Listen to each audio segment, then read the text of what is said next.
ఈనాటి ఆరోగ్యమే మహాభాగ్యం కార్యక్రమానికి స్వాగతం సుస్వాగతం. ఆహారపు అలవాట్లలో క్రమేపీ వచ్చిన కొన్ని మార్పులు చూద్దాం.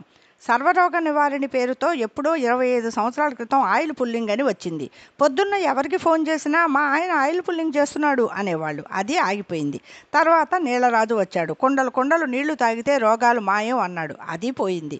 పచ్చి కూరగాయలు తింటే బలం అని ప్రచారం చేశారు కొందరు. అది పోయింది. ఇప్పుడు ఇంకొక ఆయన వచ్చి రాగులు, సజ్జలు, జొన్నలు, కూరగాయలు అన్నీ కలిపి రసం చేసుకొని తాగండి అంటున్నాడు. కేంద్ర ప్రభుత్వం వారేమో యోగా చెయ్యండి రోగాలు మటుమాయం అంటుంది. చాన్నాళ్ళ కిందట గోదావరి జిల్లాల నుంచి ఒక రాజుగారు వచ్చి ఉప్పా, మీరు ఉప్పు తింటున్నారా, చీ చీ అన్నాడు. జనమంతా ఉప్పుని విసిరి కొట్టారు. అంతటితో ఊరుకున్నాడా? నూనె, నెయ్యి, మీరంతా నూనె తాగుతున్నారా, నెయ్యి తింటున్నారా? సరే అని జనమంతా నూనె డబ్బాలకి సెలవిచ్చి చుక్క నూనెతో తాలింపులు మొదలుపెట్టారు. ఒకానొక మంచి రోజున కృష్ణానది ప్రక్కన మంచి స్థలంలో ప్రకృతి ఆహారాశ్రమం అని